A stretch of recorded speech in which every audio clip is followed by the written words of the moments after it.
Hello बच्चों, आज हम लोग प्रश्नावली 1.4 एनसीईआरटी कक्षा 9 का हल करने जा रहे हैं, देखने जा रहे हैं।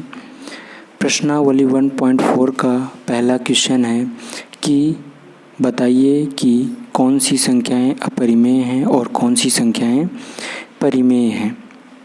तो आपको पता होना चाहिए कि परिमेय संख्या से अर्थात पूर्णांक से, तो पूर्णांक से किसी भी अपरिमेय संख्या को घटाइए, जोड़िए, गुणा करिए, भाग करिए, हमेशा अपरिमेय ही आएगी।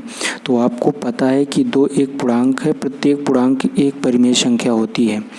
तो जो परिमेय संख्या हो गई, दो आपकी परिमेय संख्या हो गई। और अंडर रूट के अंदर कभी भी अगर अभाज्य संख्या लिखी, अंडर रूट के अंदर कोई भी अभाज्य संख्या लिखी हो तो हमेशा अपरिमेय होती है। तो परिमेय से हम अपरिमेय को घटाएंगे तो हमेशा क्या आएगा? अपरिमेय। जोड़ दीजिए, गुणा कर दीजिए, डिवाइड कर दीजिए, हमेशा क्या आएगा? अपरिमेय ही आएगा। तो ये आपका परिमेय है और ये अपरिमेय है, अर्थात दो परिमेय है और अंडर रूट 5 अपरिमेय है। तो 2 माइनस अंडर रूट 5 का अंतर भी क्या होगा? एक प्रकार से अपरिमेय होगा। तो इसका आंसर हो जाएगा अपरिमेय संख्या। 2 plus under root 23 bracket close plus under root 23। जब आप ब्रैकेट हटाएंगे, यहाँ पर माइनस दिया हुआ है, माइनस अंडर रूट 23। तो जब ब्रैकेट हटाएंगे तो ब्रैकेट हटेगा, ये प्लस ये minus, positive negative, plus minus क्या हो जाएगा? कैंसिल हो जाएगा। जब कैंसिल हो जाएगा तो सिर्फ बचेगा 3 को हम पी बटा क्यू के रूप में लिख सकते हैं। जिसको भी हम पी बटा क्यू के रूप में लिख सकते हैं वो क्या हो जाएगी? परिमेय संख्या। इस वजह से 2 plus under root 3 plus under root 23 minus under root 23 एक परिमेय संख्या है। नेक्स्ट क्वेश्चन नंबर 3 है 2 अंडर रूट 7 बटा 7 अंडर रूट 7। अंडर रूट 7 से अंडर रूट 7 कैंसिल हो जाएगा, बचेगा 2 बटा 7। तो 2 बटा 7 आपको पी बटा क्यू के रूप में इसको आप लिख सकते हैं, तो बिल्कुल, और क्यू 0 भी नहीं है। तो इससे ये पता चलता है, क्या पता चलता है कि 2 बटा अंडर रूट 7 और 2 रूट 7 बटा 7 अंडर रूट 7 क्या है? एक परिमेय संख्या है। क्वेश्चन नंबर 4 देखिए 1 बटा अंडर रूट 2। 1 बटा रूट 2 हर का परिमेयीकरण करते हैं। हर का परिमेयीकरण करने के लिए अंश तथा हर में उसी संख्या का गुणा कर देते हैं। तो अंडर रूट 2 का 1 के साथ गुणा होगा अंडर रूट 2, और अंडर रूट 2 का गुणा होगा तो कितना हो जाएगा? 2 दूनी 4, और 4 किसका वर्गमूल होता है? 2 का। तो ऊपर अंडर रूट के अंदर अभाज्य संख्या लिखी है और नीचे एक पूर्ण संख्या है। अंडर रूट के अंदर अभाज्य संख्या लिखी होती है तो हम बोलते हैं अपरिमेय संख्या।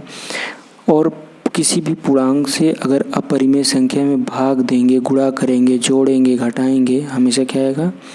अपरिमेय संख्या। इस वजह से 1 बटा अंडर रूट 2 एक अपरिमेय संख्या है।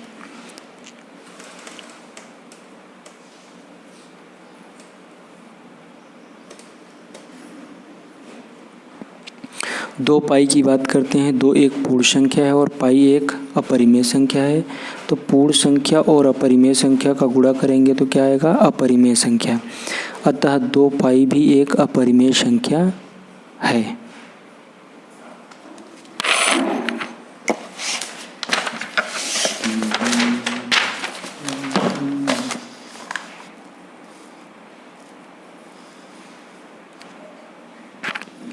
अब बात करते हैं प्रश्न नंबर 2 का।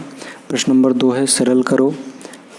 तो ये प्रश्न तो मैंने उतार दिया है, बाकी प्रश्न एनसीईआरटी के क्वेश्चन में ये दिया हुआ है 3 प्लस अंडर रूट 3 ब्रैकेट में 2 प्लस अंडर रूट 2। तो इसका गुणा देखिए, पहले का पहले, फिर इसी का इसके साथ गुणा करना है, फिर ऐसे गुणा करना है, फिर ऐसे गुणा करना है।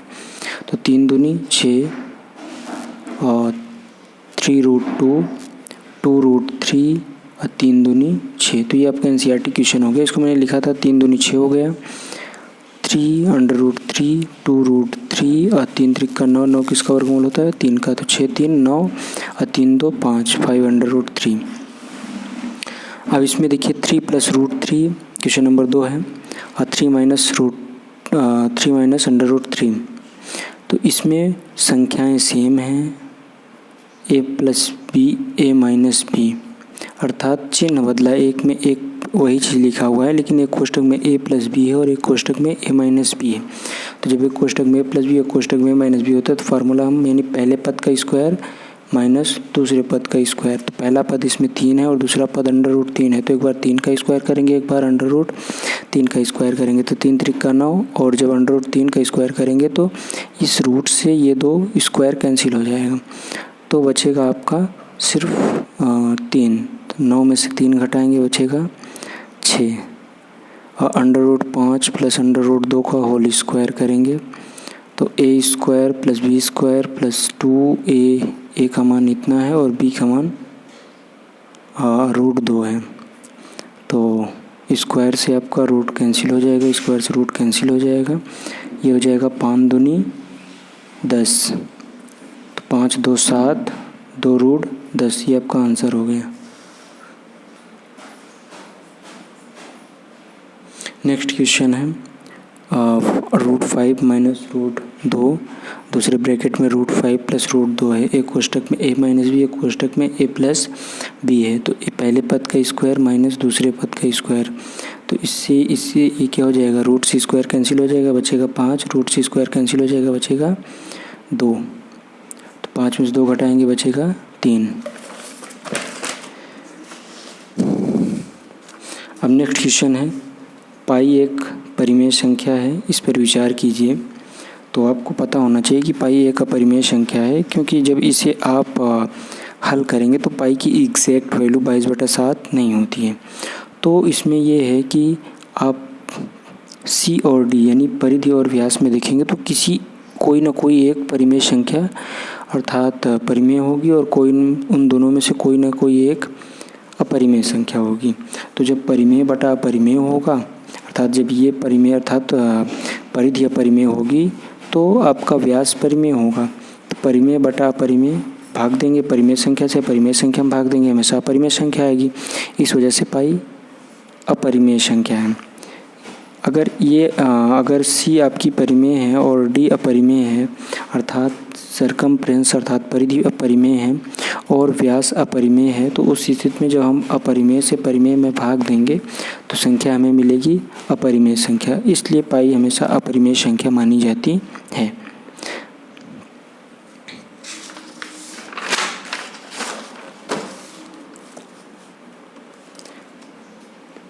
नेक्स्ट क्वेश्चन है 1/√3 का परिमेयीकरण कीजिए। तो इसमें आपको परिमेयीकरण करना है, परिमेयीकरण,